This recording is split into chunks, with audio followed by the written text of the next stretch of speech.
그린란드에 대한 흥미로운 사실들 여러분, 21구년에 도널드 트럼프 대통령이 그린란드를 사려고 했다는 사실 알고 계셨나요? 이 거대한 섬은 서유럽과 비슷한 크기로 얼음으로 덮인 면적이 80%에 달하며 남극 다음으로 두 번째로 큰 빙상층을 가지고 있습니다. 그런데 왜 그린란드라고 불릴까요? 바이킹 에리크 더 레드가 정착민을 유치하기 위해 그렇게 이름 지었다고 해요. 오늘 영상에서는 이누이트의 독특한 파트너 공유 전통과 그린란드의 길고 어두운 밤, 최대 6달까지 지속되는 현상에 대해 알아보겠습니다. 그린란드의 문화와 숨막히는 풍경의 비밀을 함께 밝혀보아요. 1. 역사 믿거나 말거나 미국은 그린란드를 여러 번 사려고 시도한 적이 있어요. 첫 번째 시도는 1867년이었고 당시 미국 국무장관이 러시아로부터 알래스를 사들인 후 그린란드를 주목했지만 공식적인 제안은 없었습니다. 그린란드는 덴마크 왕국의 일부였고 덴마크 왕실과 역사적인 연관이 있었습니다. 1979년에 덴마크는 그린란드의 자치를 부여하여 많은 권한을 지역 정부에 이양했습니다. 오늘날 그린란드는 외교 업무를 스스로 관리하고 있습니다. 이 옛단 신비로운 땅은 10세기에 바이킹에 의해 식민지화되었고 북대서양 해상로의 중요한 상업 허브이자 전략적 지점으로 변모했습니다. 역사적으로 그린란드는 이누이트와 같은 다양한 원주율 문화가 존재했으며 이들은 혹독하고 도전적인 환경에서 번창해왔습니다. 바이킹의 지배는 기후 변화, 내부 갈등, 무역 경로의 감소로 인해 15세기에 끝났고 이후 그린란드는 상대적으로 고립된 상태를 유지하며 이누이트는 사냥과 낚시의 전통을 이어갔습니다. 현대에 들어 그린란드는 상당한 변화를 겪었습니다. 18세기에는 다시 덴마크의 영토가 되었고 1970년대에는 자치를 얻었으며 전략적 북극 위치 덕분에 지정학적 중요성이 증가했습니다. 역사적 사건이 현대 문화와 사회를 어떻게 형성하는지에 대해 흥미를 느끼신다면 그린란드 이누이트의 파트너 공유 전통이 극한 환경에 적응한 공동체의 모습과 세계 강대국들이 오랫동안 매료된 그린란드의 지리적 관심을 탐구하는 것이 흥미로울 것입니다. 이 파트너 공유 그린란드의 이누이트 문화는 독특한 사회 관습과 함께 환경과 생계형 생활의 필요에 깊이 연결되어 있습니다.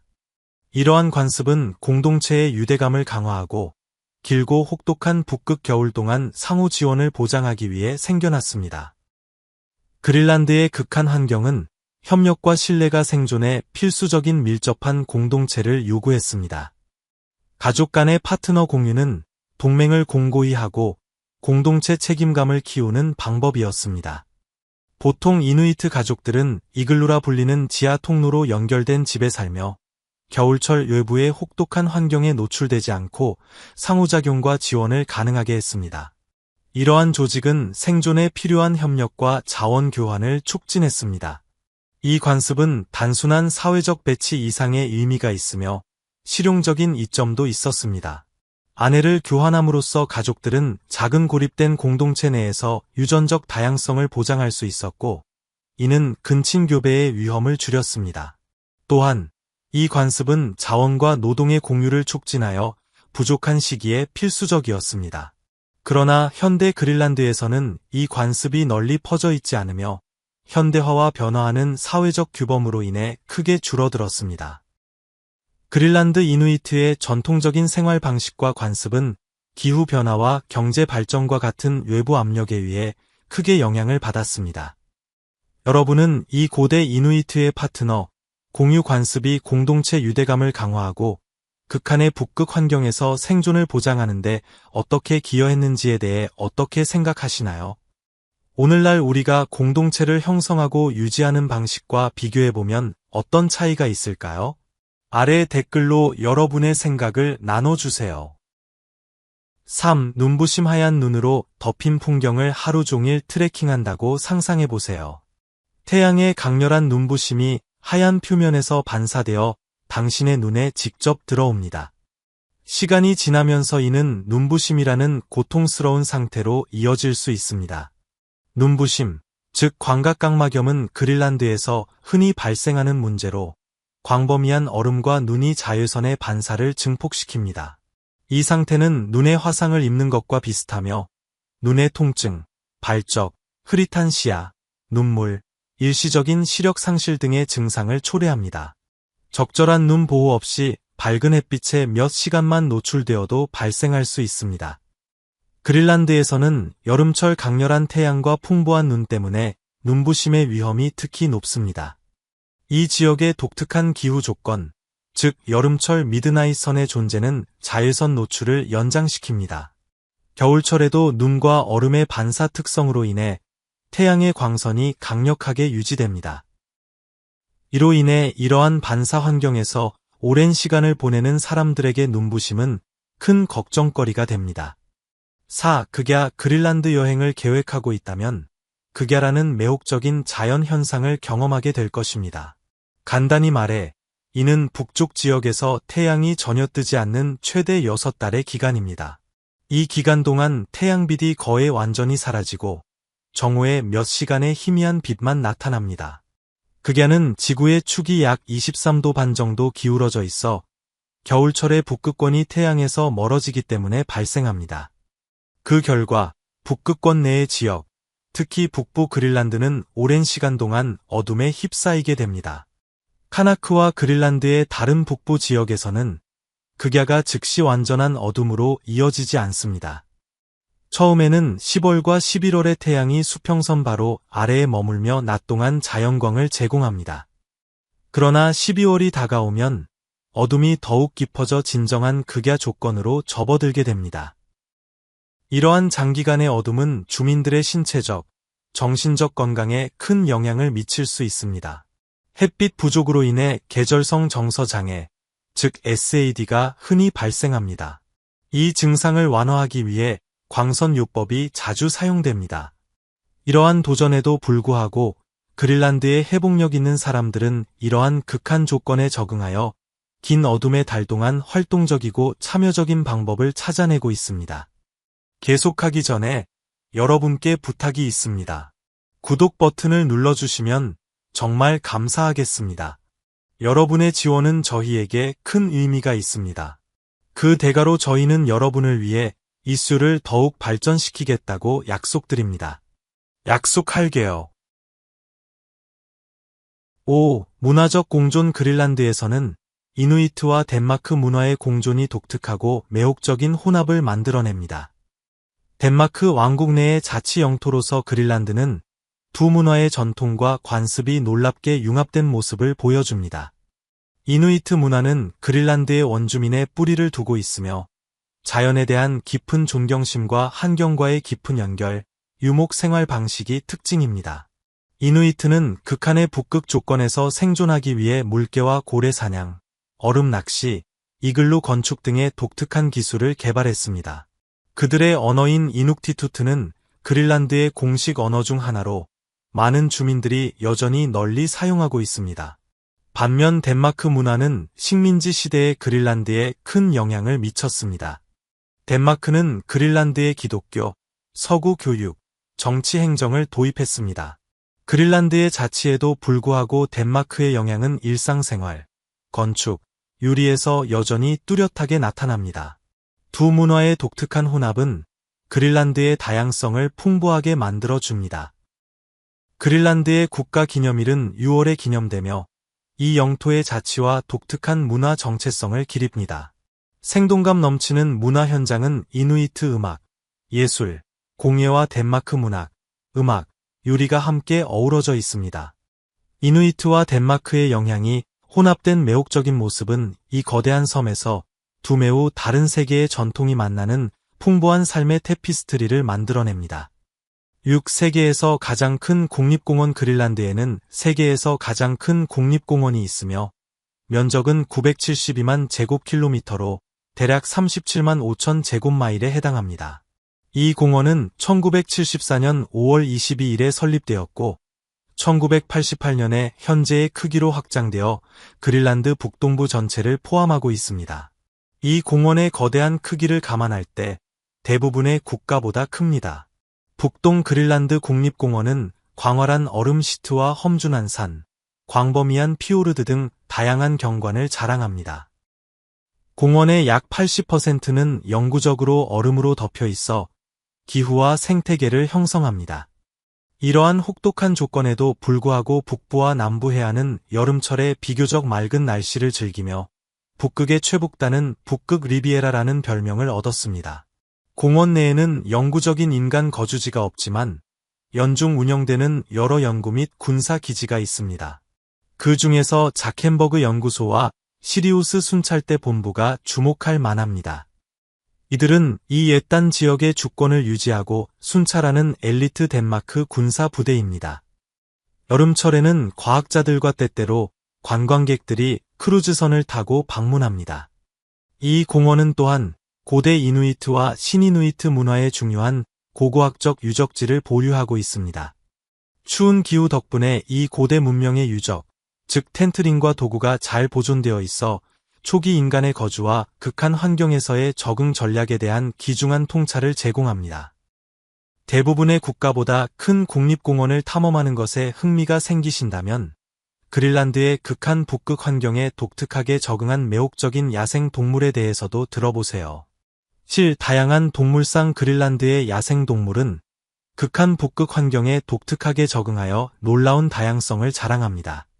이 섬에는 북극곰, 머스크 옥스, 북극 여우, 물개와 같은 상징적인 대형 포유류가 살고 있습니다. 이 생물들은 혹독한 조건에서 생존하기 위해 완벽하게 장착되어 있습니다.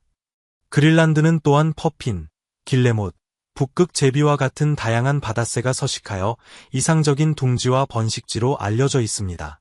주변 바다는 수많은 어류, 고래, 물개와 같은 해양 생물로 가득 차 있어 이주하는 종들에게 중요한 허브 역할을 합니다. 육상에서는 북동 해안에서 주로 북극곰을 찾아볼 수 있으며 이들은 바다 얼음을 이용해 물개를 사냥합니다. 북극 여우는 섬 전역에 널리 퍼져 있으며 레민과 새를 사냥합니다. 머스크 옥스는 서부 지역에서 번성하고 큰 무리를 이루는 술록은 지역 사냥 전통에서 중요한 역할을 합니다. 해양 생태계는 링드, 하프, 후드 물개와 같은 다양한 물개와 함께 혹등고래와 나르왈과 같은 장엄한 고래들로 풍부합니다. 바다 코끼리는 주로 북부와 동부 해역에서 발견됩니다. 그린란드의 조류는 흰꼬리 독수리, 바위 뻐꾸기, 대서양 퍼핀, 북부 풀마루와 같은 종을 포함하여 인상적입니다. 이 조류는 섬의 해양 및 육상 포유류와 함께 그린란드 문화, 생계 및 생물 다양성에 깊이 뿌리내리고 있으며 생태학적 존재를 넘어 그들의 중요성을 강조합니다. 8. 극한의 경주 그린란드는 극한의 경주가 열리는 세계에서 가장 극한적인 장소 중 하나입니다. 그중 가장 주목할 만한 것은 북극 원주 경주로 지구에서 가장 힘든 스키 대회로 알려져 있습니다. 이 3일간의 60km 이벤트는 크로스컨트리 스키어의 체력, 지구력, 용기를 시험합니다. 참가자들은 이틀 밤 동안 스스로 캠핑하고 요리를 해야 하며 종종 영하 20도 이하의 기온을 견뎌야 합니다. 또 다른 힘든 이벤트는 누크 마라톤으로 세계에서 가장 힘든 도시 마라톤 중 하나로 여겨집니다.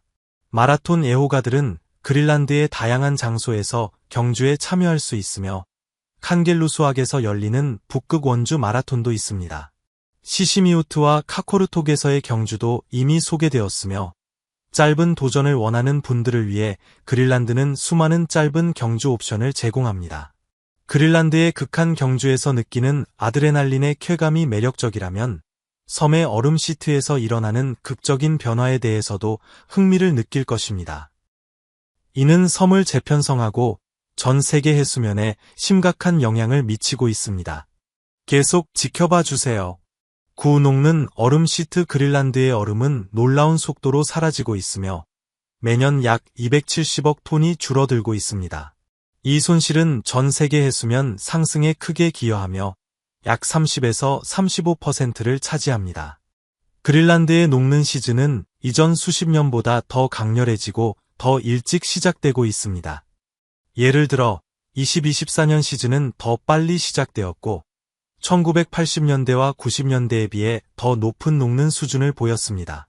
얼음이 후퇴하면서 바다감과 식물이 드러나는데 이들은 얼음보다 더 많은 태양 에너지를 흡수하여 녹는 과정을 더욱 가속화합니다. 이러한 현상은 전 세계 해수면에만 영향을 미치는 것이 아니라 땅과 얼음에 의존하는 지역 생태계와 원주율 관습에도 혼란을 초래합니다.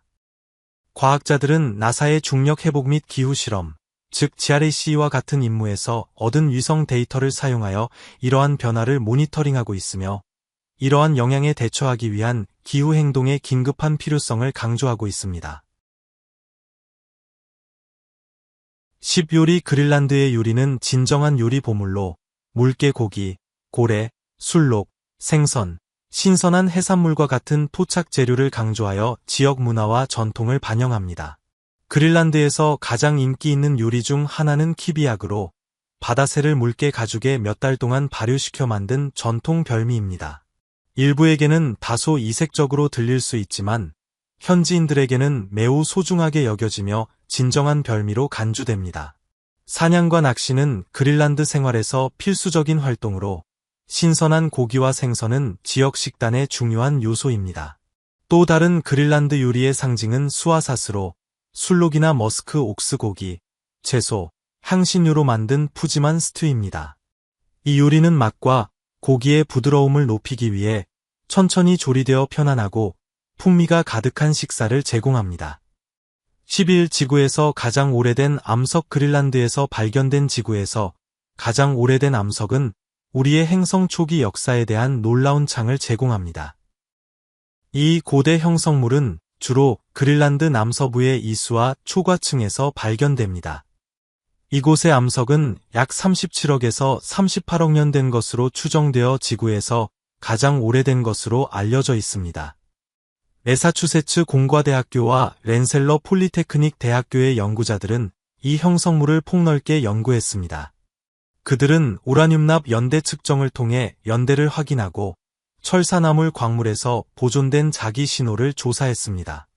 이러한 신호는 지구의 자기장이 약하긴 하지만 수십억 년 동안 상대적으로 안정적이었다는 것을 나타냅니다. 또 다른 주목할 만한 장소는 아킬리아 섬으로 과학자들은 이곳에서 지구에서 가장 오래된 생명 증거를 포함할 수 있는 퇴적암의 존재를 제안했습니다. 이 암석도 약 38억 년 된 것으로 상당한 과학적 논쟁과 연구에 초점이 되어 왔습니다. 그린란드의 고대 암석이 지구의 초기 날들을 엿볼 수 있는 기회를 제공한다면 현재 북극곰의 처지는 오늘날 우리가 직면한 긴급한 환경 문제를 상기시킵니다. 이는 우리 행성의 역사와 미래 사이의 미세한 균형을 드러냅니다. 12. 북극곰과 기후변화 그린란드에서 북극곰은 기후변화로 인해 중대한 도전에 직면해 있습니다. 이 장엄한 생물들이 물개를 사냥하는 데 의존하는 북극 해빙이 급속히 사라지고 있으며 이는 온도가 상승함에 따라 더욱 심각해지고 있습니다. 해빙의 감소는 북극곰이 전례 없는 방식으로 적응하거나 심각한 생존 문제에 직면하게 만듭니다. 특히 그린란드 남동부의 특정 북극곰 집단에서 놀라운 적응이 관찰되었습니다. 이들은 대부분의 해빙이 없는 상태에서 생존하는 방법을 배웠습니다. 그들은 그린란드 얼음 시트와 해안 빙하에서 떨어져 나오는 담수 얼음 덩어리를 사용하여 이 부유하는 빙하 얼음에서 물개를 사냥합니다. 이러한 행동은 기후 위기 속에서 드물고 일시적인 피난처를 제공합니다. 그러나 이 적응은 남동부 그린란드에만 해당하며 북극의 북극곰 집단에겐 적용하기 어렵습니다. 이러한 적응 행동에도 불구하고 지구온난화가 현재 속도로 계속된다면 북극곰의 미래는 어두울 수밖에 없습니다. 워싱턴 대학교와 북극곰 국제기구의 최근 연구는 온실가스 배출이 북극곰 개체수 감소와 직접적으로 연결되어 있음을 보여줍니다. 이 연구는 이러한 배출량을 크게 줄이지 않으면 북극곰이 서식지를 잃게 되어 개체수가 더 감소할 것이라고 예측합니다. 이 연구는 북극곰과 기후변화로 영향을 받는 다른 종들을 보호하기 위해 온실가스 배출을 줄이는 정책의 긴급한 필요성을 강조합니다. 결론, 오늘 영상이 마음에 드셨다면 좋아요를 눌러주시고 저희 채널을 구독하는 것도 잊지 마세요. 여러분의 지원은 저희에게 큰 의미가 있습니다. 지금 화면에 나타나는 영상을 클릭해보세요. 분명히 여러분이 좋아할 콘텐츠입니다. 다음에 저희 채널에서 다뤄주었으면 하는 나라에 대한 댓글도 남겨주세요. 시청해주셔서 정말 감사합니다. 다음 영상에서 뵙겠습니다.